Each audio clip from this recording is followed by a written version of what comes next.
Perfect. So we have a lot of information to share, so I think we can just get started with introductions. So I'll start. My name is Pat Greeny. So I work in the Office of Admission for Colgate.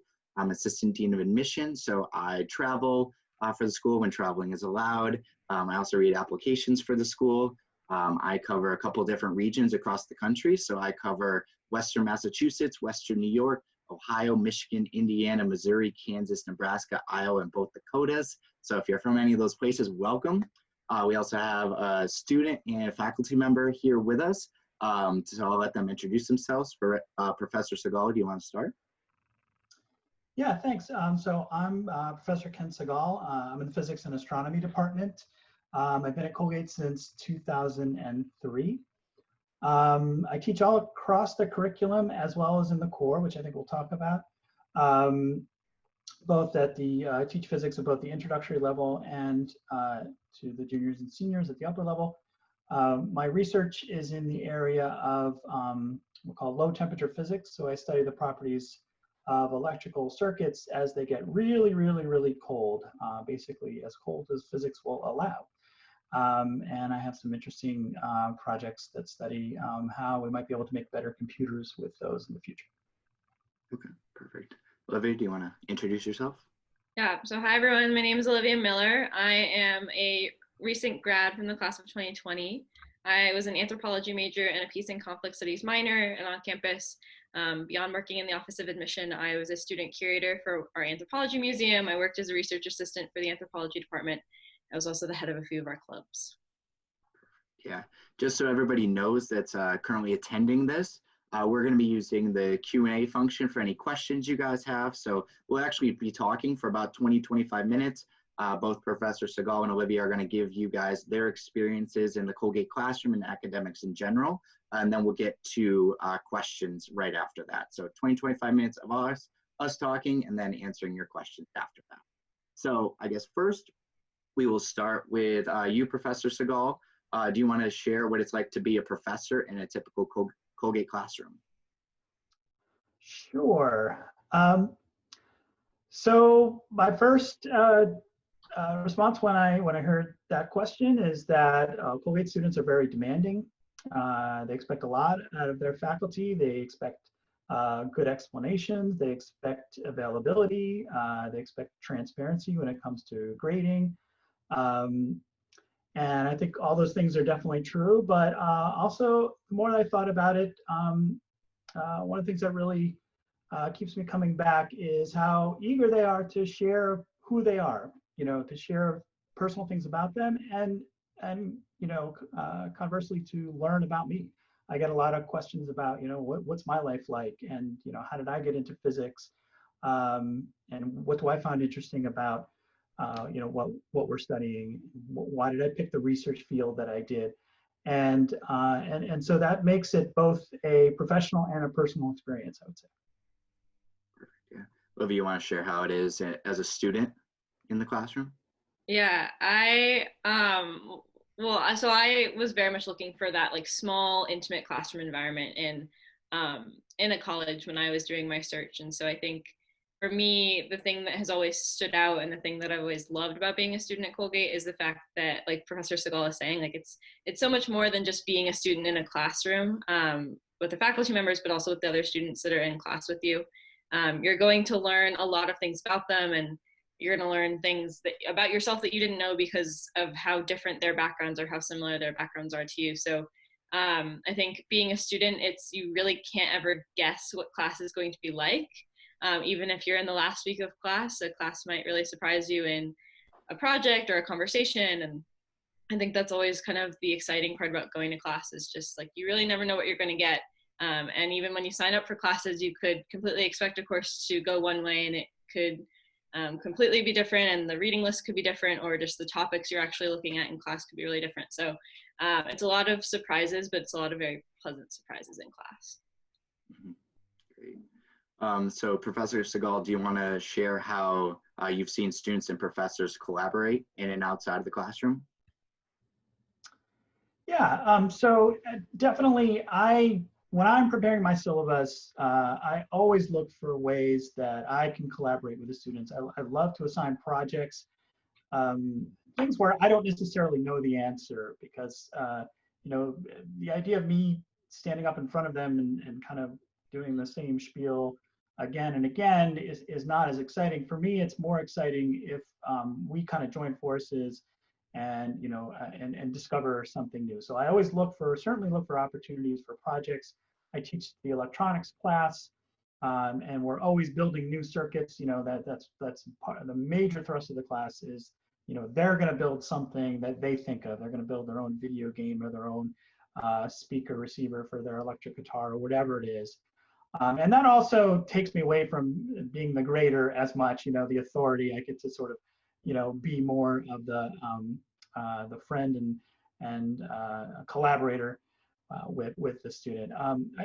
Definitely also in our department, we encourage a lot of collaboration among students. We assign a lot of problem sets which are very, very challenging. And really, you're going to have to go to your friend and other classmates and say, you know, how did you approach that one, and what did you do for that? And then at the same time, you're all going to come to office hours together, and we're going to kind of talk about those problems together. And so, those are the ways that you know, we try to do that in our department. I think that's pretty universal across Colgate as well. Perfect. Olivia, you want to share your experiences with that collaboration?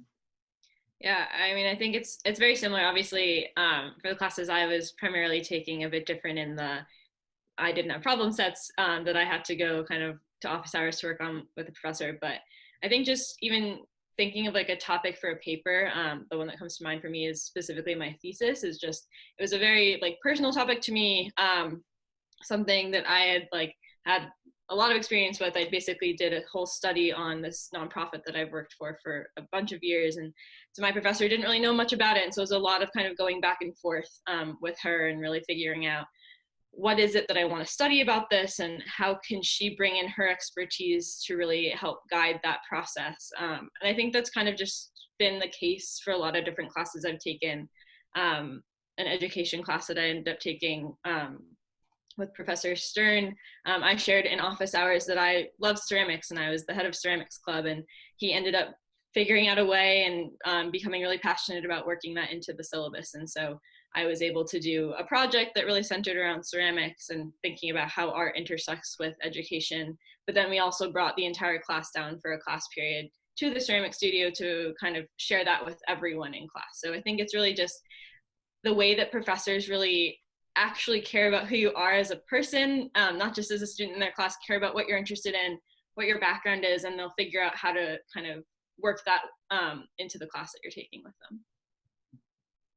Yeah, and something that's pretty unique about Colgate is we do have D1 athletics, have 25 D1 athletic teams on campus. If any of you guys watching the news, Patriot League did cancel fall athletics, sad, but especially since football was going to make a comeback this year. But Professor Segal, do you want to talk a little bit how D1 athletes interact with you in and out of the classroom, how they talk to you about travel, all of that? Yeah, well, first of all, I'm always just amazed both at the quality of the athletics that we have here and the fact that, you know, they basically, you know, half the time I have you know, a D1 athlete in my class and I don't even realize it until about a third of the way through the semester. You know, I tried to play D1 tennis when I was in college. I made it through a year. I probably could have done a little bit more, but tennis and physics really weren't going to go together. But I see students do it in my classes every year, and you know, and they're better athletes, many better students than I was. So so I'm always really impressed with our student athletes.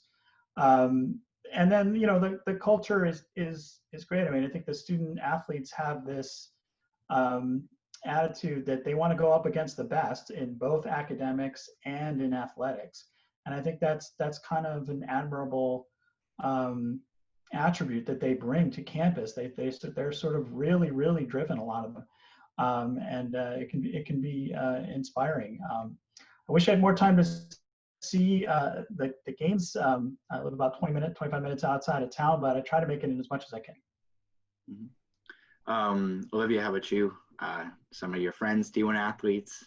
Yeah, actually, one of my really good friends who I lived with and then was in a few classes with, was on our field hockey team. So I really talked with her a lot about like how she was able to manage that. And from my understanding, talking to her, she's always been very adamant that professors are very accommodating and figuring out, okay, is there a large group of students in this class who are going to be out for this day, and how can we kind of maybe instead of just meeting in office hours, meet as like a makeup class, things like that. I think she also really appreciated having an academic advisor for her team and really being able to lean on them for some support, as well as kind of having that study area down in kind of where a lot of the training rooms and the locker rooms are. There's a kind of study area for athletes that you can kind of go there 30 minutes before practice and get some work done. So I think just having that really that support integrated into a lot of different parts of being a student, and really having that student first mentality is definitely a supportive way to go through that D1 experience. Yeah, and it seems to be that they are student athletes. They are the student first. They came here for athletics, but they know they're still trying to get that great education, want to participate in that research and everything that's going on in the classroom, and those resources that each team provides really helps out with that.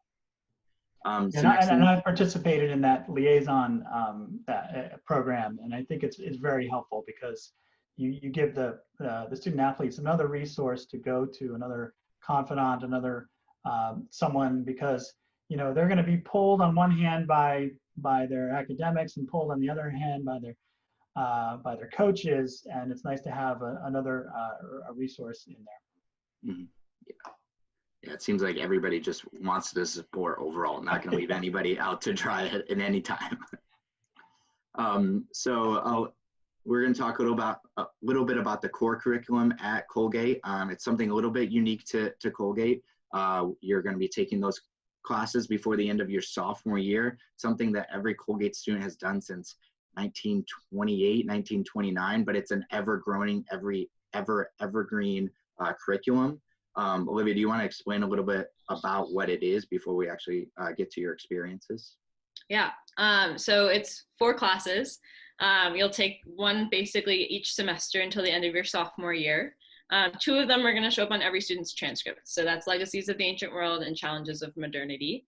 And then the other 2 are what we consider more like menu style classes. So for Legacies of the Ancient World, you're reading those great texts, the Bible, the Quran, the Odyssey, the Iliad, really thinking about and answering questions like what is art, what is knowledge, what is love?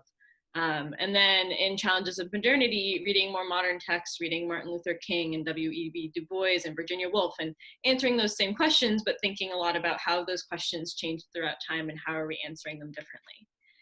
And then in those more menu style classes, we have Communities and Identities. That's where you're studying a specific place or a specific group of people in the world. It could be anything from core Cuba, core China, core Brazil, core internet for the first time this past year. So a lot of different things that you can study, whatever you're interested in, really. And then the last one is scientific perspectives. That's what I, as a non-science student, have always thought about science for non-science students. Really that liberal arts spin that how does science infiltrate all these different parts of our lives. And so there's classes that you can take, like a classic statistics class, but then there's also classes like the science of modern voting technology and the rhetoric of science that's taught by a writing and rhetoric professor, and that's really about how and why do we talk about science. And there's a class all about dogs, about how dogs became man's best friend. So there really is a lot of variety in those 2 menu style classes. Mm-hmm. And Olivia, do you want to talk a little bit about how that provided the foundation for you for that liberal arts experience, since you're taking those classes before the end of sophomore year? Yeah, I really enjoyed the core. I thought it was a super cool way that the school kind of unites you academically.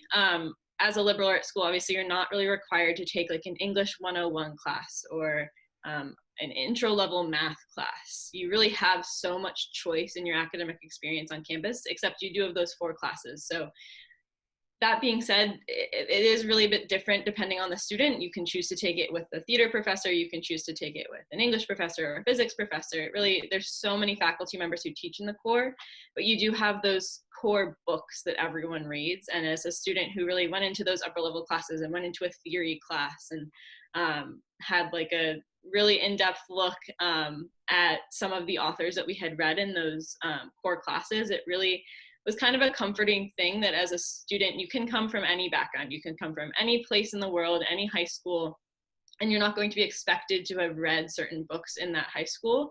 Instead, the professors in your upper level classes are going to rely on the fact that they know you took the core curriculum in your first 2 years. They know you read Nietzsche, they know you read the Bible, and they can refer back to those things and say, okay, how do the things that we're reading now reply to or respond to those authors that we know you've read? So I think just really having that common academic experience was something that I really appreciated, especially going into those upper level classes. How about you, Professor Segal? On the professor side, how is it like teaching those in that core curriculum? Well, I was part of the core leadership for several years, and Olivia just nicely gave a lot of our talking points that we usually make. So I definitely agree with the ideas of a common experience and texts that you can refer to. And skills for college. I'll add a few more things. Skills for life, just, basic ideas about critical thinking and problem solving, seeing the big picture, artistic expression, communication, learning how to make an argument, seeing things in context. A lot of these things are sort of purposely placed in these 4 courses. And, you got to remember, 30% of you are going to be in a job that doesn't exist today when you get out of college. And so, what do you want to put in your toolbox for life? And I think the core is really a great place where a lot of those things, get started. I taught in scientific perspectives, as you would guess. You probably wouldn't be able to guess the course that I taught, though. I taught a course called Sports and the Scientific Method, which looks at sports analytics and how there's scientific thinking behind that, and a lot of the decisions that they make in the Major League Baseball and the NBA. A lot of those have science behind them, and in turn, a lot of the methods of science are sort of reflected in the way that we think about sports. And so, perfect. Olivia, do you want to talk, since research is such a heavy emphasis on the Colgate education, we have like 83% of students doing some form of research, whether that's for senior thesis, whether that is just helping out with the professor with already established research, whether that's summer research. Do you want to talk about how you pursue doing research on campus? Yeah, so I did a fair amount of research over my 4 years, did a few different projects, so kind of got a lot of different looks at what anthropological research could be. I started off the summer after my first year working on campus for the Anthropology Museum as a student curator, so there's about 30,000 objects in the collection and a new exhibit that comes up every semester. So kind of just a constant stream of research in that office, but it was a really interesting way to get involved in the material side of anthropology. So did that for the next 3 years. I don't think I'm going to work in museums for the rest of my life, but I think it was a really great way for me to work on research skills and work on finding reputable sources and really just going down a rabbit hole and running with it. So that's how I started out with research. And then the summer after my sophomore year, I worked with my advisor on her research project. She's doing a super, super niche project, writing a book about Americans' interactions with dinosaurs. So it's anything from museums and TV shows and movies, Jurassic Park, Barney, children's toys, like literally everything and anything. And did a lot of transcribing and coding. And it was a really nice way. It was the semester prior, I had taken my methods course. So it was a really nice way to see how that actually was translated into a real research project. And then did that for about a year and then felt really comfortable traveling off campus to do my own senior thesis research. And I think a lot of that was because I had had such a good foundation and a strong foundation, and kind of prepping me for that and thinking about, okay, this is how other people have done research. Now, how do I want to create my own research project? Mm-hmm. And Professor Segal, what kind of drew you to Colgate with having such a heavy emphasis on research as a professor, as that faculty member? Well, actually, I had done undergraduate research when I was an undergraduate, I went to Fairfield University, which is a liberal arts school, almost the same size as Colgate. And I had really enjoyed it. And I actually chose my kind of the research program that I brought to Colgate. I kind of knew that I wanted to go that direction. I really enjoy doing research with undergraduates, but also, I enjoy pushing the envelope in research in general. It's actually worked out really well for me because I have a lot of ideas, and undergraduates are really enthusiastic and like to just take my ideas and run with them.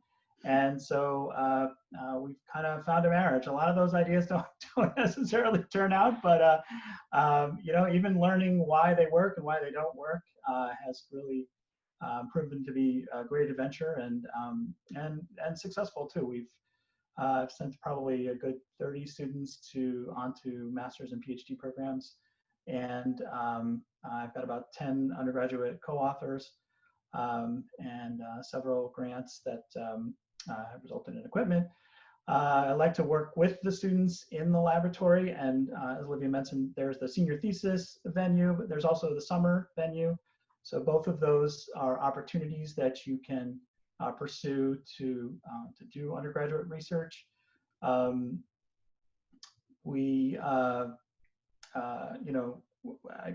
have students working on a very expensive piece of equipment that's in my lab, and I have found that undergraduates are able to use it, understand it, use it well, and really make some progress, generate new knowledge, as we would like to say.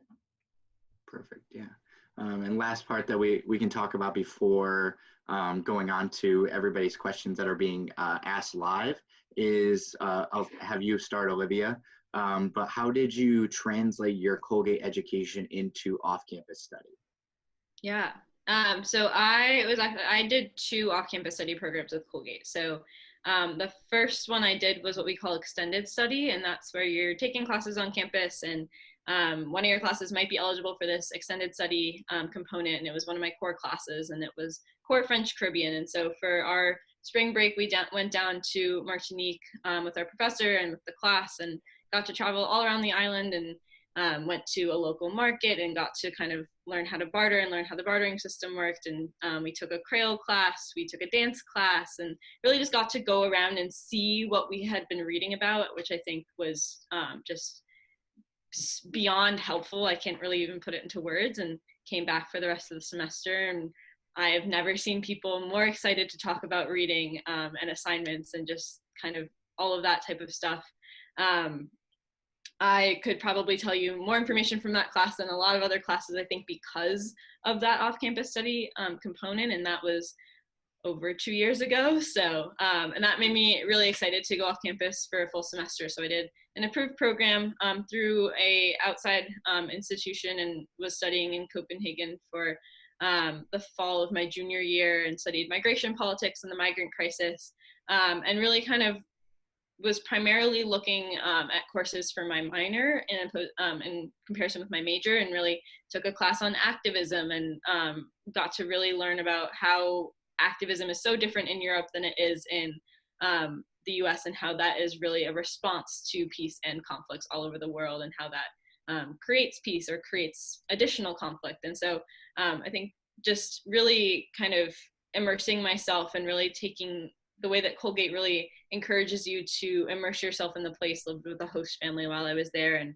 learned Danish, which is a really strange language, but I think was a really important part of my off-campus study experience. So yeah, I think it was just being able to kind of immerse myself and take advantage of all that was being offered to me living in a city, which is very different from Hamilton, and going on a bunch of different study tours all around Europe, and then being able to come back and use those in classes, even if it wasn't specifically what we were talking about, being able to pull information from those experiences were, I think, invaluable to add to the classroom environment from everyone's study abroad experiences. Mm-hmm.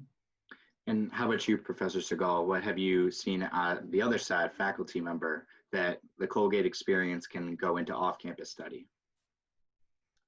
Well, we have the Colgate-led study groups, and I've been fortunate enough to lead 2 of those. So I went to Wollongong, Australia in 2011 and Cardiff, Wales in 2018.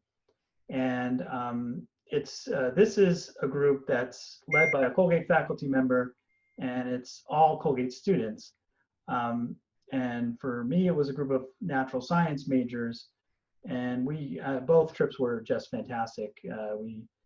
First of all, it was really great to get to know a small group, and you know, we in both cases we bonded really well and had a good time traveling around. But then also learning in an interdisciplinary context, like trying to teach my class, which was a little bit more physicsy and mathy, but you know, we had psychology majors and biology majors and chemistry majors in the class, and it was really a good experience to try to all learn from each other in that sort of interdisciplinary context. Perfect. All right, so we're gonna get to some questions that were asked live. So if you do have any questions, put them in the Q&A. If we don't get to your questions, sorry. We do have only 45 minutes to do this chat, and there's a lot of great questions. So we can just start at the top. So I guess I'll ask you first, Professor Segal. What kind of resources are there for students that might have an IEP or just are in their first year on campus, and it might be just a new learning environment?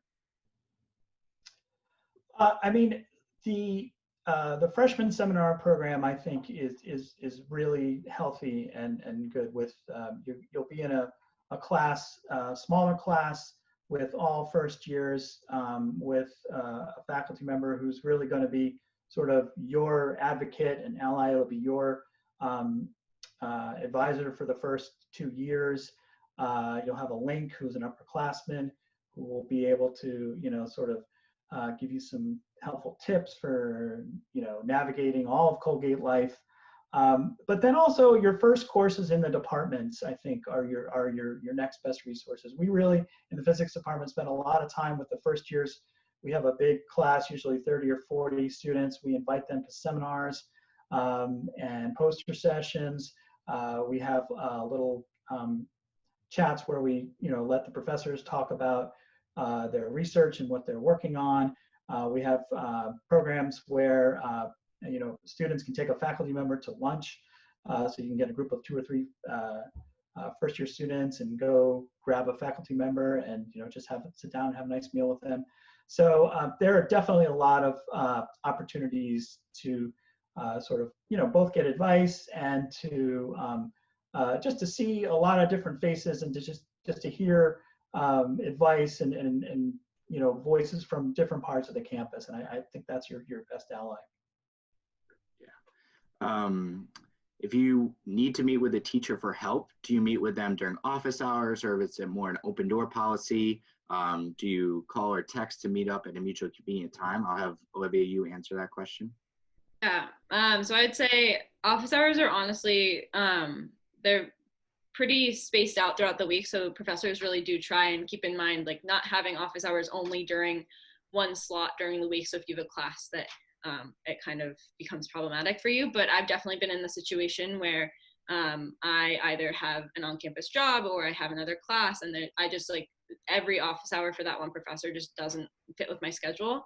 A lot of professors will have that open door policy, so that kind of, if my door is open, even if it's outside of office hours and I'm there, if you knock and I have time, come on in, like, we can chat, we can kind of just meet impromptu. But other than that, I've had professors be more than accommodating if I just can't make office hours or I really need to meet just on this day instead of this one, emailing them. Depending on the professor, I think once you get into your upper level classes, especially my thesis advisor, my academic advisor, I definitely had their phone number and would text them just to make sure that they were going to be in their office, just kind of a more convenient way to do it. In your lower level classes, I would say that's a bit more rare. But really, professors are just so accommodating. They really do want to help you in the best way that they can. And I've also had professors meet down in the coffee shops on a weekend, or have special office hours before a big exam or a big project is due on the weekends as well. So they really do think about the best way to help out students. Are there offerings for biological research or great biology programs on campus? I know it's not your area, Professor Segal, but do you have a little bit of background for that? Speaking for all my friends in the biology department, I would definitely give 2 thumbs up on both of those. Absolutely. Yeah, I know I went to a talk in the biology department, was talking all about sleep patterns for athletes. And Mr. Ingram, yeah. yeah, Professor Ingram, yeah. And it was very interesting that you can go down to the genes that everybody is naturally either a night owl or a early A lark. Yeah, I didn't even realize that was a thing. And that she's actually done research with the swimmers first on campus of like, how are you performing in the morning if you're an early riser, or how are you performing in the morning if you're a night owl? And it actually has a direct effect into that of how much your body has to put out if you're a night owl, if you're trying to perform in the morning, which I thought was very interesting. So Olivia, do you want to talk a little bit about pre-med or pre-business, pre-vet, kind of those programs that are in place? Yeah, so Colgate doesn't have those like professional sounding majors. So there's no communications major, there's no engineering major, and there's no business or law or pre-med majors, basically. Basically because Colgate believes you can major in a lot of different things and go down that path. But for those paths that are those more professional paths, there are pre-professional advisors. So for the pre-med path, there's a pre-med advisor that you can meet with. All those advisors you can meet with starting your first semester of your first year. From my memory, which this was 4 years ago, but I believe during orientation, they do have slots in the day. If you're already thinking you want to go down that path, that you can go and just really start out strong and figure out what it is that you need to do. There are those classes that you will be required to take to kind of go on the path if you're specifically in engineering, in the pre-engineering path, or if you're specifically a pre-med student. So there's a lot of really, really strong advising in that. So you'll find as a Colgate student that you have a lot of different types of advisors, if it's your thesis advisor or your research advisor or your academic advisor or your FSEM advisor. You really do have such a strong kind of force working behind you to make sure that you're going to do well once you've graduated and then be on the correct path with that. This one's for you, Professor Segal. Have you taken on any research assistants? Many, many, many. Besides the students working in their senior thesis, or even the students working on the summer, you can also just apply for, or I can offer, hourly research, and we do that pretty much every semester. It kind of depends on what projects I have going and what the interests of the students applying are, but we definitely hire research assistants as early as first year. Definitely, sophomore, juniors, are a little bit more common, I would say, but we also hire, teaching assistants. We have students that will run help sessions to help homework. So, junior and senior level students can run, help sessions for first and second years. So yeah, lots of opportunities to get involved with both research and within the department. Mm-hmm. Follow-up question for that. What is kind of, you mentioned those help sessions as the TAs, but you're still teaching the classes, right? Or yeah, of course. No. Yeah, so. No, that's more like a tutor or something like that. Like if you want another, just another person to, get a different point of view. But so the seniors will run, sometimes they'll run like a help session for like 2 hours and, on a Tuesday night or something like that when homework's due Wednesday. But, generally office hours and, working with other classmates are probably, just as important, if not more important than those sessions. Mm-hmm. Yeah. And this one's for you, Olivia. Can you describe how you balance school, clubs, and social activities while at Colgate? Yeah, it's definitely, thinking back to my freshman year self, I would say it's definitely a learning curve. I think I was someone who really loved doing things, or just, I wouldn't say loved, but would most typically do things at the last minute in high school. And I tried to do that my first year. And there were some days where I was successful, but most days I was definitely not successful in that. And so I think it was really a learning curve of, okay, how much free time do I really have? How much time can I really spend with my friends, which is a fair amount. But then also, how much time do I really need to be spending on my work? And I found personally that I was a lot happier during the week if I did a bulk of my work on the weekend. I would usually get through my homework for Wednesday, Thursday, by Sunday night, and I could kind of finish that up on Monday, and then really have the rest of the week to focus on campus jobs, focus on doing those more long-term projects that I would always tell myself my first year, oh, well, it's so far off, like I'll do that later, that's not as pressing, just so that I wasn't as stressed or staying up as late. So I think it depends on the person. There are definitely a lot of people who don't like doing the bulk of their work on the weekends, but I think everyone kind of figures out how it is that they work best. And you'll definitely never hear of a Colgate student being bored. We are overly busy, but I think that's kind of the best part. And we all kind of figure out a way to juggle all of that for ourselves. And then I'll have you talk about this, Professor Segal. What's the average class size of an intro class that you've taught? Yeah, I mean, it varies a bit by department. In physics, we have an intro class of somewhere between 35 and 40, but that it only meets as a full class 2 days a week, and then the other 2 days a week, we break into smaller groups. So we actually have 3 different professors teaching that class. And so once a week, or twice a week, you're in the sort of bigger classroom with the demonstrations and videos if there's any,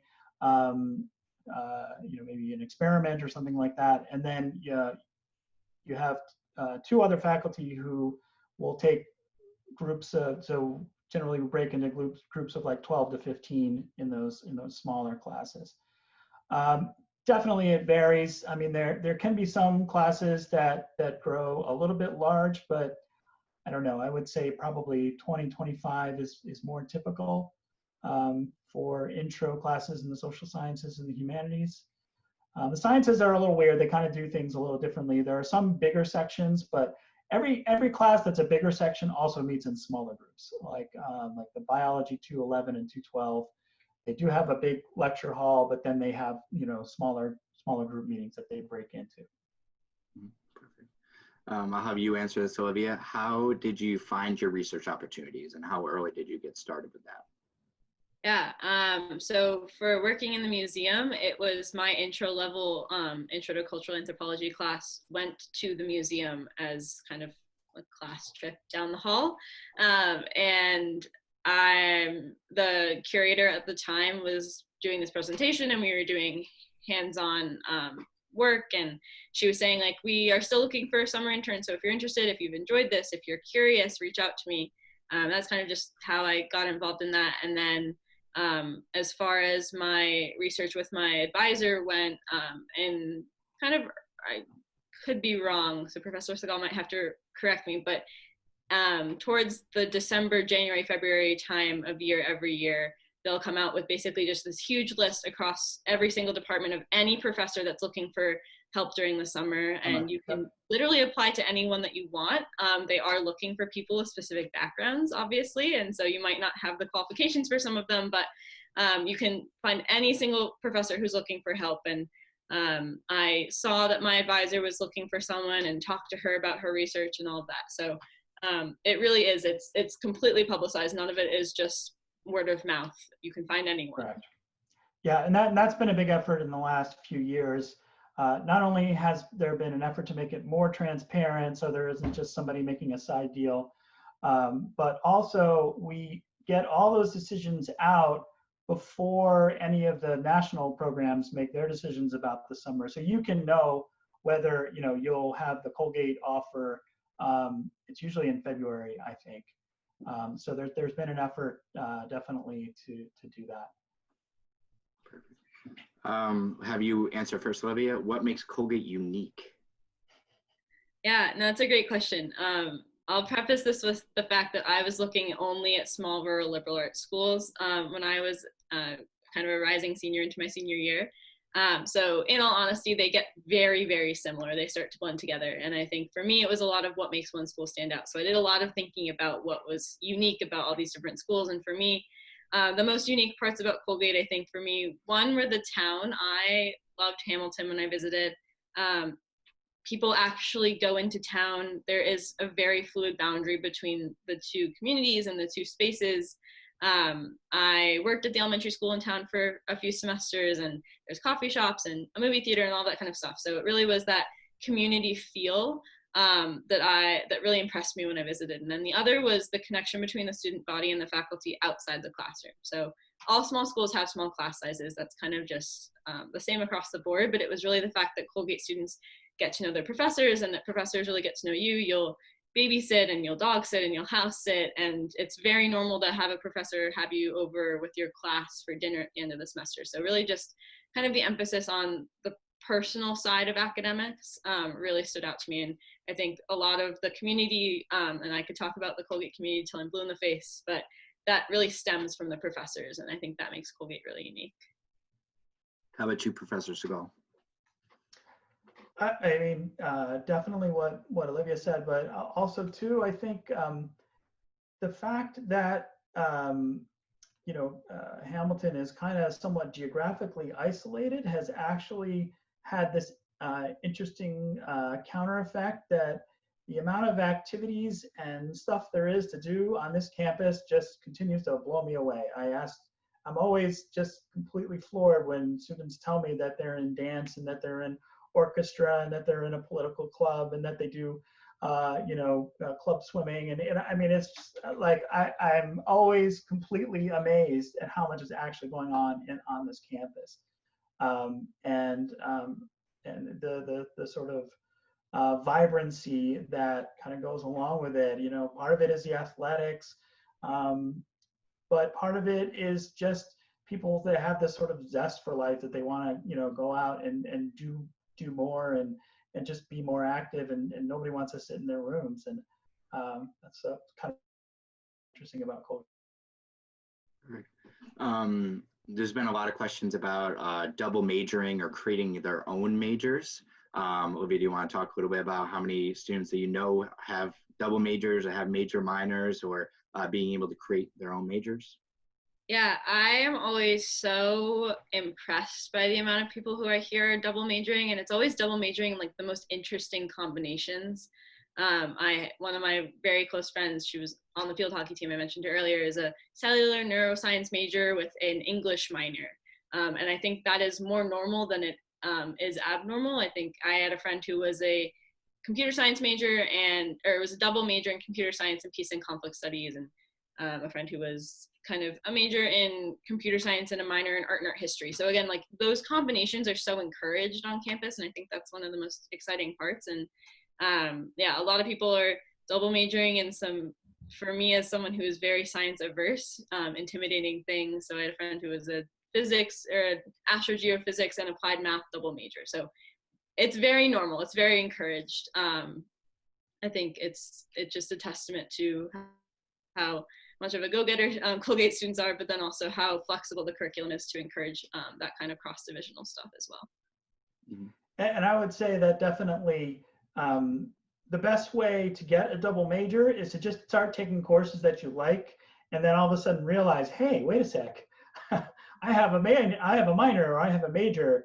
I think the idea of getting a double major for the sake of getting a double major is not really the right way to go about it. I think the right way to go about it is to start taking courses that you're interested in, and then sort of work your way to these minors and extra majors. I mean, obviously you have to pick your main major, but there's so many interesting things to take. Perfect. And we'll end with this question since we're running a little low on time. But how does the Colgate academic experience prepare students for a career? So Olivia, I'll have you go first.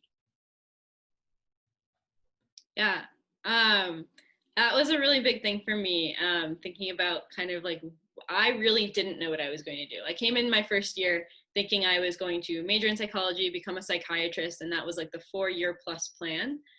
took intro to psych and very quickly decided I was wrong. Very quickly decided, okay, psychology is way too sciencey. Don't really want to talk about the brain. Don't really want to be a psychiatrist. So now what? And kind of took a lot of random classes in a lot of random departments is the best way to describe it. And that's how I found anthropology. Ended up absolutely loving it. I was like, great, I have anthropology. Now what? Like, what am I going to do with this? Because there really are just so many different things that you can do. And I picked every single professor's brain who would let me, and was like, Professor Segal said this at the very beginning, was like, how did you get to where you are? Why did you become a professor? What did your friends who you were in school with do when they didn't want to be a professor? Like, literally, what are all of my options? And really just tried a bunch of different things until I found something that I found really interesting. And I think that again, going back to the curriculum and going back to classes, is just, I really went about it in the, okay, I don't know what I want to do. I don't know what it is that that kind of career goal is. And so I'm going to take classes where the skills that I get and the knowledge that I get is going to be transferable to a lot of different fields. And so it's only really in the last year that I've decided I want to go into higher education, and I specifically want to go into college admissions, because I think there's a really interesting way that admissions plays a role in creating conversation within classrooms and really creating that diverse class. And I think that the classes I took, because I was more looking at not a career in the end, but those skills and that knowledge that I could get through all those different classes, has prepared me for that. But it's also prepared me for a lot of different things. If in 5 years I decide, okay, I'm actually not interested in this anymore, I want to do something else. Yeah, that's a great story and a great example. And I think that if you approach the college decision as college's job training, you're going to get it wrong. That's not really the right way to look at college. You really want to be thinking, I want to continue my education and to provide myself with skills that will translate into many possible careers. That, like I said, it's highly likely that your first job doesn't exist right now. And so the more tools you put in your toolbox, the more things you can learn about how to communicate and how to solve problems, how to think numerically, whatever those skills are, the Career Center is going to help you find, what they are, and it's going to help you match up. Maybe it's with Colgate alumni, maybe it's with, talking to professors and having them work their connections or whatever. And that's how you're going to sort of transition your way to a job. And along the way, it's good to have the kind of humility that Olivia had, because, I'm always suspicious of people that always come in and say, I know exactly what I want to do, because, maybe you do. And then, good for you if you've researched it. But a lot of people, they tend to just, draw from A to B before they really know what a lot of these fields and, a lot of these disciplines are like. And so taking classes in lots of different departments, even if you learn, I never want to take that class in that department, or I don't want to major in that again, you've learned something about yourself. And so, so that's a really great way to approach your education. You're muted. You're muted. Muted, yes. Perfect. So a little over on time, but thank you, Olivia. Thank you, Professor Segal, for answering all these questions, being able to talk through your experiences at Colgate. Anybody, if you have any more questions, I know we didn't get to a lot of them. You guys had a lot of great questions. You can always email your regional admission officer. They can get you in touch with the right people if they don't know the answers, but you should definitely be doing that if you have questions that weren't answered today or further questions. So thank you everybody for coming, and thank you to Olivia and Professor Gall for helping out with this. Have a great night, everyone.